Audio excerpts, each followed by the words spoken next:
Olá, aqui é o Rodrigo Vinhas. A ideia desse canal, desse podcast, é destrinchar rotinas, táticas, hábitos e estratégias de pessoas de alta performance.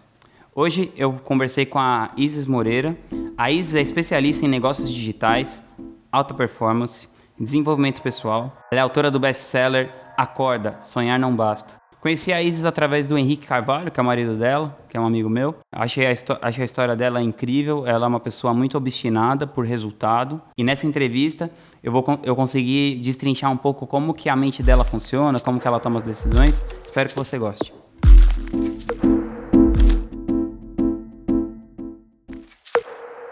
Isis, quando que você decidiu que você ia se tornar uma empreendedora? Foi com 9 anos, quando eu comecei a vender colarzinho. E eu não queria mais depender do meu pai nem da minha mãe. E foi aí que eu comecei a querer realmente fazer coisas diferentes. Caramba, bem precoce. E você teve uma trajetória bem interessante, assim, porque primeiro você começou, né, com a coisa da nutrição, depois você foi para desenvolvimento pessoal, e agora você está sendo bem conhecida pela coisa dos negócios digitais em si. Como que foi essa transição e quais foram as dificuldades assim, que você teve para ir trocando esse posicionamento com a sua audiência, mantendo os fãs que já tinha, conquistando novos e tal? A primeira profissão que eu tive foi de nutricionista. O que eu acredito? Que a gente é muito imaturo para escolher a nossa profissão, porque a gente tem 18 anos, né? Certo. A gente não sabe nem o que a gente quer da vida. Quando eu escolhi nutrição é porque eu gostava da área da saúde. Uhum. E eu me apaixonei pela nutrição, gosto até hoje. Me formei como nutricionista e comecei a atender em consultório. Certo. E a minha dificuldade com o consultório é que eu gostava daquilo, mas não era aquilo que eu queria fazer como profissão. Uhum. Ficar no consultório entre 4 paredes. Eu me sentia um passarinho preso na gaiola. E aí eu comecei a buscar novos horizontes, descobri o marketing digital e comecei no primeiro nicho de emagrecimento. Uhum. Eu nunca passei por emagrecimento, eu sentia que não era algo verdadeiro. Certo. Eu gostava muito mais, sempre gostei de carreira, de escrever. E aí as nutricionistas começavam a me procurar. Isis, me ensina pra gente o que você faz, né? Foi aí que eu comecei. Foi muito natural deixar de falar de emagrecimento para nutricionistas. Falando para nutricionistas, falei para nutricionistas, consegui um negócio, estruturar meu negócio nessa área. E aí eu mudei para o meu último nicho. Por que eu saí, né, das nutricionistas? Por que eu resolvi fazer essa transição? Por conta de valores, sabe? Uhum. O nutricionista, ele não tem, assim, aquele valor de crescer o máximo possível. Ele é um profissional que está super certo de buscar estabilidade, é o que ele quer, um consultório estável. Eu queria falar para quem queria conquistar o infinito e além, entendeu? E eu não via que esse público tinha essa necessidade. E aí decidi ir para o último nicho. Todas as transições foram feitas de maneira muito natural, apenas publicando conteúdo relativo para aquele novo nicho. Entendi. E falando de valores, assim, quais você acha que são os valores assim, que mais guiam a sua vida, assim? Valor do crescimento, eu preciso estar crescendo para me sentir viva, né? Valor da contribuição, para mim é muito importante também. Eu preciso sentir que eu estou fazendo a diferença na vida de alguém, ou fazendo a diferença na minha própria vida, contribuindo com alguém. E o valor da apreciação, também gosto muito, que é o valor de estar presente, estar apreciando a vida, não estar sempre preocupada ali e tal. Então, quando eu não estou vivendo esse valor, também não estou bem. Ah, que legal. E quando você, nessa coisa de empreender, assim, às vezes a gente tem que aprender a fazer várias coisas, né? Então, sei lá, por exemplo, às vezes tem gente que aprende a filmar, a editar, a fazer tráfego, a escrever, tem que, né, aprender muitas coisas. E às vezes você fica, se sente ou improdutiva, ou overwhelming, assim, meio atribulada. E quando você vê que você está meio saindo do trilho, assim, como que você faz para voltar? Sim, eu tive um grande defeito que me deu uma grande qualidade. Qual que é o meu defeito que eu tinha quando eu comecei? Eu não sabia delegar. Uhum. E por isso me deu a qualidade de aprender a fazer quase tudo do meu negócio. E com certeza, quando a gente faz muitas coisas, a gente fica sobrecarregado, né? E várias vezes eu já pensei em desistir, já pensei em deixar pra lá, não, eu vou fazer uma coisa mais fácil, né? E o que sempre me voltou pros trilhos, quando eu tava cansado, quando eu tava sobrecarregada, é lembrar do meu porquê. Por que eu decidi fazer isso? Porque quando a gente tem um porquê que é muito ligado ali ao dinheiro, né? Tô fazendo isso pra ganhar dinheiro, a pessoa desiste fácil.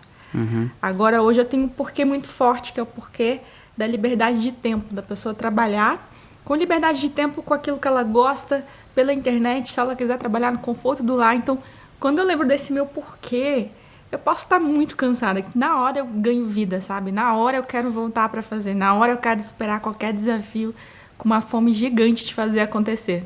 Que massa, que incrível.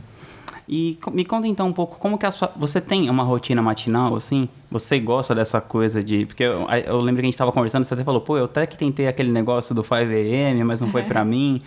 E você tem uma rotina, assim, alguma coisa meio regrada, ou cada dia você vai fazendo as coisas de um jeito? Eu tenho alguns princípios que eu sigo pela manhã, né? Quando eu acordo, eu gosto de acordar agradecendo. Uhum. Eu tenho o hábito de não, de jeito nenhum, não acordar com despertador, porque eu gosto do meu corpo acordar a hora que ele sente que quer acordar, respeitando o ritmo do meu corpo.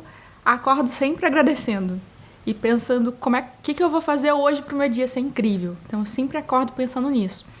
Aí, hábito de café da manhã, essas coisas, né? Uhum. Rezar 3 Pai Nossos antes de café da manhã. Não é comigo esses negócios muito assim de checklist matinal, não. Eu sinto que é muito importante para mim, eu sinto e eu sempre decido qual a prioridade do meu dia. Então, eu uso o Trello, né, um aplicativo, eu vou lá no Trello e penso o que eu vou fazer hoje, o que eu não vou fazer, que é muito importante. Às vezes é mais importante do que o que você vai fazer, né? Exatamente. E eu tenho uma política, assim, de dias, já decidi coisas importantes que eu vou chegar no final do dia e vou falar, uau, valeu o dia a pena. E não ficar o dia todo fazendo um monte de coisinha e sentir que o dia passou em vão e que não fez sentido. Nesse lance de fazer um monte de coisinha, assim, tem muita gente, né? Que às vezes a gente, assim, se pega, né? Fica mexendo no celular e tal, aquele negócio compulsivo, assim. Você tem isso de alguma maneira, assim, tipo, sei lá, por exemplo, de toda hora ficar checando notificação do WhatsApp, de toda hora ficar mexendo no Instagram, scrollando pra ver se as pessoas comentaram, não sei o quê? Ou se você já teve, como que você fez pra se livrar disso, caso você nunca não tenha? Assim, eu mexo bastante, por quê? Eu gosto de acompanhar. Eu gosto de ver o que minha audiência tá sentindo, tá pensando, tá perguntando. Só que eu não fico toda hora. O que eu procuro fazer é, se eu estou fazendo uma atividade, eu só faço aquela atividade. Enquanto eu não terminar, eu não vou mexer no celular, eu não vou... Quando eu mexo no celular, eu considero que é trabalho, sabe? Certo. Então, eu não sei contar quantas vezes eu fico scrollando lá, mexendo, atualizando, não sei. Mas eu procuro, se eu começo uma atividade, eu não vou mexer no celular até eu terminar aquela atividade. Uhum. E você acha que isso não chega a impactar, assim, negativamente de você fazer alguma tarefa que exige uma complexidade maior, alguma coisa de longo prazo? Não atrapalha na sua vida? Pra mim, não atrapalha. Isis, tem alguma coisa que você acredita, assim, que a maioria das pessoas acha absurda? E se sim, o quê? Ser feliz. Acredito que as pessoas acham absurdo ser feliz. Sério? E acredito que a felicidade para todo mundo tá inalcançável. E as pessoas condicionam a felicidade hoje a prazer. Se você perguntar para as pessoas, você acredita que é possível ser feliz todos os dias, de manhã, à tarde, à noite, viver uma vida sem preocupação, você fazendo algo que você ama? As pessoas vão falar, não, isso só existe em filme. E eu acredito que por muitas pessoas não acreditarem que você viver bem todos os dias, uma vida plena, que isso é possível, elas acabam não vivendo, porque elas começam a nem fazer por onde, a nem pensar o que eu posso mudar na minha vida para que isso aconteça, para que eu viva em paz. As pessoas estão tão acostumadas a viver numa confusão mental, pensando sempre o que eu vou fazer amanhã, o que eu vou fazer, com quem que eu tenho que falar, o que eu estou atrasado. E elas ficam nesse impasse na vida e não param para ter paz, para viver, para ser feliz. Eu acredito que é isso. E você acha que, sei lá, isso foi uma coisa mais... Você desenvolveu isso mais intelectualmente, mais espiritualmente? É uma questão de mindset, assim? E faz tempo que você se sente assim sempre? Ou é uma coisa meio recente? É uma coisa recente, de 2 anos. Eu comecei a estudar e ler bastante. E existem pessoas que acreditam nisso. Poucas, mas existem, né? Certo. E eu comecei a pensar o seguinte. Existem palavras que dizem, existem pensadores que falam que, se você quer uma coisa, você pode conquistar. E eu comecei a querer muito, mais que tudo, viver em paz. Eu ter paz, eu me sentir bem todos os dias. Eu não viver em preocupação. E eu comecei a fazer todos os dias, ver milimetricamente o que eu podia ajustar na minha vida para ficar bem. Óbvio que eu não tô todos os dias 100% bem, não sou Buda nem nada, mas eu comecei a acreditar que é possível quando eu vi que outras pessoas acreditavam que era possível também. qual que é a sua opinião sobre esse mercado de desenvolvimento pessoal no Brasil, assim? O que você acha do que está rolando, assim? Você acha que está crescendo, tá, assim, mas você acha que está se desenvolvendo de um jeito legal? Qual que é a sua opinião? Eu acho que não está desenvolvendo de um jeito legal. Por quê? Porque todo mundo quer ser referência em alguma coisa, né? De desenvolvimento pessoal. Tipo, todo mundo quer ser o Tony Robbins brasileiro. Exatamente. Eu já ouvi várias pessoas falando, meu sonho é ser o Tony Robbins do Brasil. Mas quando a pessoa quer ser o Tony Robbins do Brasil, ela perde de ser ela, entendeu? Uhum. E aí é complicado, porque as pessoas pegam alguma referência de desenvolvimento pessoal lá fora, querem importar para o Brasil, e acaba que o que eu vejo é que as pessoas querem teorizar muito, falar do desenvolvimento de uma maneira muito abstrata, até com a onda do coaching, e elas não praticam aquilo que elas ensinam, porque elas tornam o desenvolvimento pessoal algo muito perfeitinho, sabe? E as pessoas não conseguem praticar nem elas mesmas, nem os outros. E aí fica uma coisa muito abstrata, uma coisa impossível e uma coisa que é mais do mesmo, porque teve alguém que teve a ideia de ser o Tony Robbins no Brasil, mas outras centenas tiveram. E aí tá um monte de replicador de falsos Tony Robbins fakes. Tony Robbins fake. Entendi. Teve algum hábito ou alguma crença que você mudou nos últimos 6 meses ou numa memória recente que aumentou muito a sua qualidade de vida? Hábito... Ou crença, por exemplo. Os últimos 6 meses, eu comecei a não me preocupar com problemas de trabalho. Então, isso foi até uma transição. Na minha vida pessoal, as coisas estavam indo bem e tal, mas se tinha um grande problema no trabalho, um pepino muito grande para resolver, no passado eu ficava muito preocupada. E hoje eu simplesmente aprendi que o problema do trabalho não é meu. Eu comecei a entender de quem que é o problema. O problema é da tarefa, é do trabalho, não é meu. E quando eu criei esse novo jeito de enxergar e simplesmente delegar o problema e esquecer, depois que eu delego o problema, não é nem mais do meu cargo, né? É do cargo que eu passei. E isso me tornou uma pessoa muito mais leve no meu trabalho. Que legal. E você recentemente escreveu um livro, né? Acorda, Sonhar Não Basta. E como que foi essa experiência para você? Tanto de escrever, né, esse processo todo de se tornar uma escritora, se você tem planos de continuar escrevendo livros com frequência, qual foi o benefício que isso trouxe para sua carreira, se valeu a pena assim, o investimento versus o retorno que você teve? Queria que você contasse um pouquinho dessa experiência. Então, foi um processo muito natural escrever o Acorda, Sonhar Não Basta. Eu escrevi esse livro em uma semana. Eu simplesmente sentei, tirei o que estava da minha cabeça e coloquei no livro. Então, fluiu muito fácil. Para poder escrever esse livro, eu simplesmente coloquei os capítulos que eu acredito que seja importante para a pessoa começar a fazer acontecer na vida dela, para a pessoa sair no mundo do eu tenho sonhos e tal, e fazer acontecer. E foi uma oportunidade de contar um pouquinho da minha história também. Foi muito gostoso escrever o livro, como eu disse, fluiu. E qual que era a outra pergunta? E se valeu a pena, assim, né, o retorno versus o investimento versus o retorno, e se você pretende escrever outros livros, se você pretende tornar isso como se fosse uma carreira também, né, tipo como autora e tal. É muito difícil você ver o resultado de um livro, né? Porque ele vai para as livrarias de todo o Brasil, mas ao mesmo tempo que o resultado que chegou em mim, que mais me impactou e que me faz pensar, poxa, valeu muito a pena escrever esse livro, são depoimentos de pessoas que sentaram e leram um livro em 4 horas, 5 horas, uma sentada ler um livro, e que muitas pediram demissão por causa disso. Algumas pessoas... Foi um problema para o RH, seu livro. Foi um problema para o RH, muito RH. Outras entenderam, não, Isis, eu entendi que o que eu estou fazendo é o que eu amo fazer, eu quero fazer isso para a vida toda.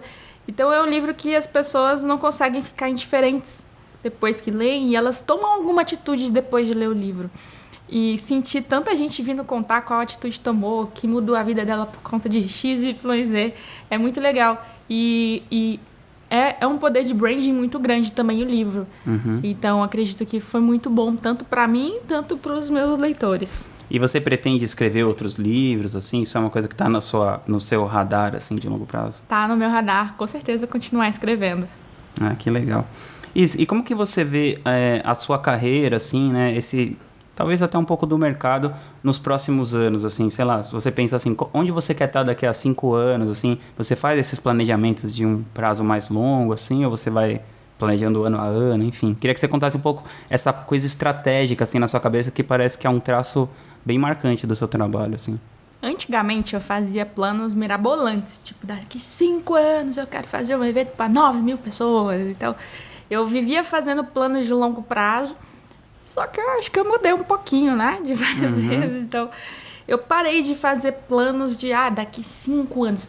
Eu sei, assim, quem eu quero ser daqui 5 anos. Certo. Eu vou muito em quem a Isis quer ser. Então, eu quero ser uma pessoa muito mais paciente, muito mais planejada. Eu quero ser uma pessoa muito mais humana, tanto com a minha equipe como para outras pessoas. Quero ser uma pessoa que estuda bem mais, que tem um poder de comunicação com muito mais impacto. Quero cada vez falar mais para mais pessoas. Então, sei quem eu quero ser. Agora, metas profissionais, acho que elas vão acompanhar quem eu sou. Então, eu parei de fazer metas mirabolantes de números, de faturamento, disso tudo. E eu estou fazendo mais planejamento agora, mais de curto prazo, digamos, de 1 a 2 anos. Sei que eu quero ser no futuro, agora vamos ver o que eu vou ajustar no meu trabalho profissionalmente a curto prazo para esse longo prazo acontecer. O que eu vejo hoje é que do meu trabalho que eu quero para o futuro é a internacionalização. Então, levar o que eu criei hoje do Brasil, que na minha visão é algo único, que eu faço para outros países. Então, já comecei a internacionalização para os países que falam espanhol e eu quero chegar cada vez a mais países com isso. Eu vi, é bem interessante, né? Porque você está começando do zero de novo, só que agora com muito mais sabedoria e tal, né? Eu acho que vai ser bem rápido, assim, para você fazer coisas fora do Brasil. Eu queria te perguntar também sobre eventos ao vivo, assim, como que é a sua visão sobre isso hoje em dia? Você acha que é importante você conhecer, né, o seu cliente, a pessoa que te acompanha de perto? Você fez uma vez um evento para 600 pessoas em Brasília, depois para mais de 1.000 em São Paulo. Queria que você contasse um pouco como foi a sua experiência, quais os prós, quais os contras e tal. Eu vi que você dividiu recentemente nos seus stories, achei super legal. Mas se você puder dividir essa experiência, vai ser massa. Certo. No Brasil começou aí uma crescente de eventos ao vivo, né? E eu vi outras pessoas fazendo, resolvi fazer o primeiro e gostei. Porque o evento ao vivo, você sente lá a tua audiência, você conversa com eles, é muito massa. Fiz meu evento ao vivo e antes do evento é sempre assim, você fala pra você, nunca mais vou fazer evento ao vivo, porque é um trabalho realmente que a gente não tá acostumado, né? Certo. E quem não consegue delegar inicialmente. Aí fui pro segundo evento ao vivo, gostei muito também. Terceiro evento ao vivo, aí eu resolvi replanejar tudo. Ops. O que eu observo do cenário de eventos ao vivo? Um evento ao vivo grande hoje, ele se torna muito caro. Depende muito, não é... O que eu observei? Não é porque todo mundo está fazendo evento ao vivo que eu preciso fazer evento ao vivo. Se eu sou uma pessoa que eu vivo de eventos ao vivo, que é o meu core, o principal da minha empresa é evento ao vivo, faz todo sentido eu investir em fazer cada vez mais eventos ao vivo. Porque o cenário é que hoje as pessoas fazem um evento ao vivo para vender um high ticket, né? Muitas pessoas fazem isso. Agora, será que precisa fazer evento ao vivo só para isso?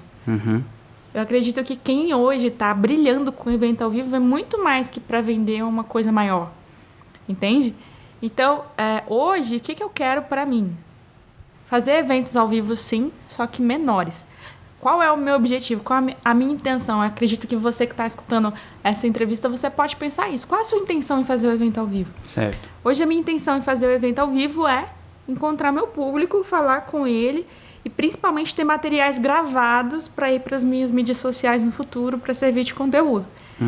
Então, eu quero fazer imersões pequenas, 100, 200 pessoas. E eu já quis fazer evento ao vivo para 9.000 pessoas.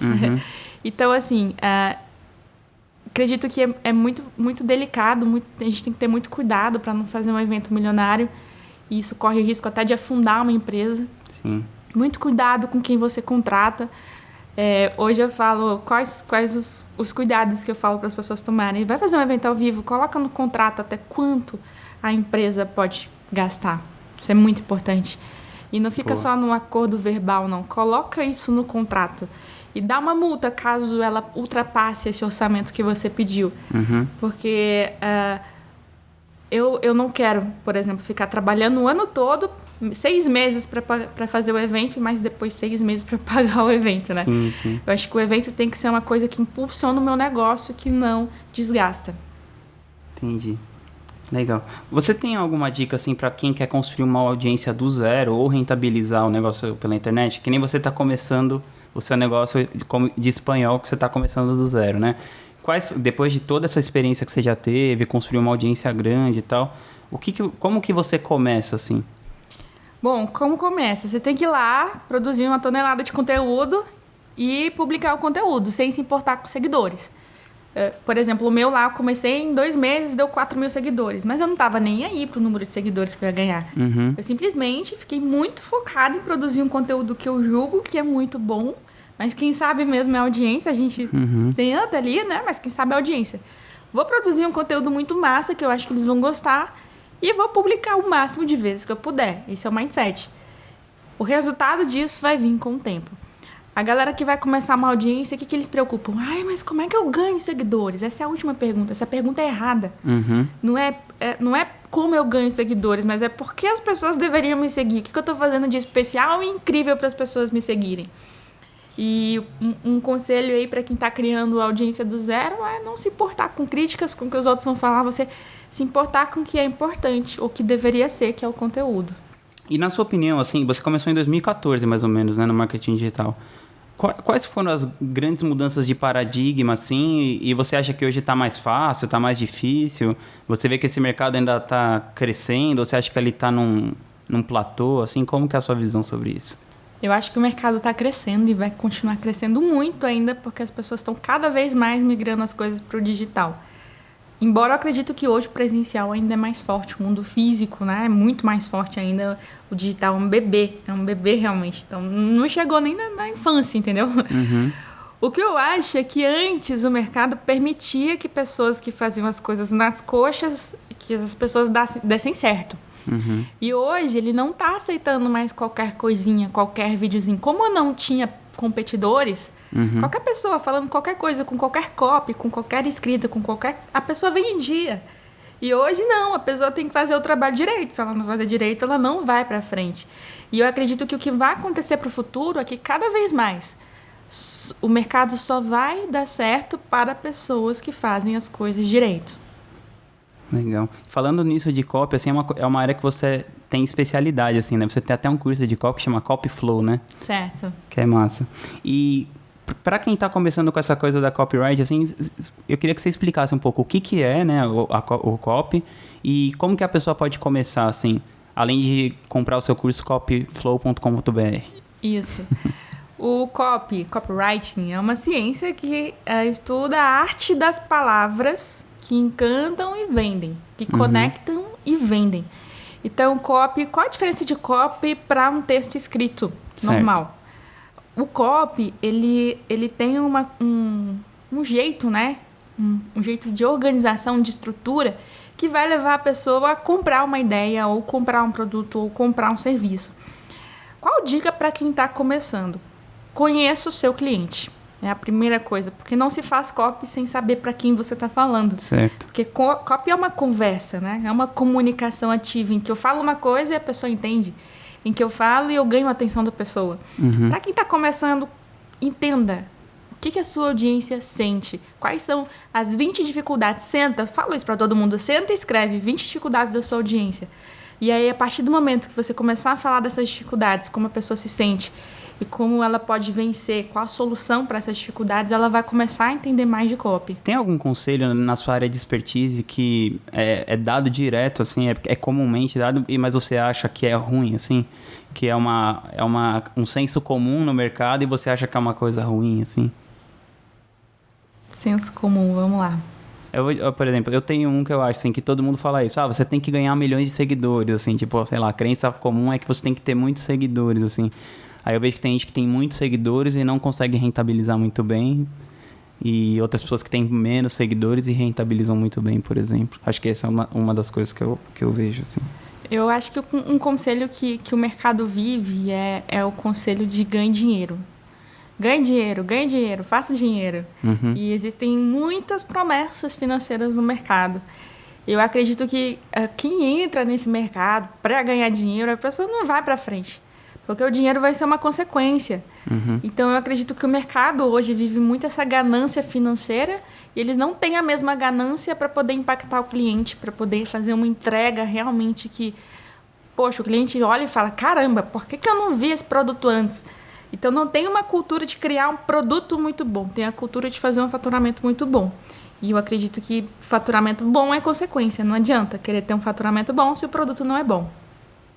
Incrível, também acho. E aí, por último, eu queria pedir para você falar onde as pessoas podem te encontrar ou alguma coisa que você queria falar para as pessoas verem sua tal. As pessoas podem me encontrar no Insta, moreira.isis, tem o meu site, isismoreira.com, e também lá a pessoa consegue me seguir nas redes sociais. Tá bom. Muito obrigado, Isis, pelo papo. Acho que vai gerar muito valor para a galera. Que bom, valeu.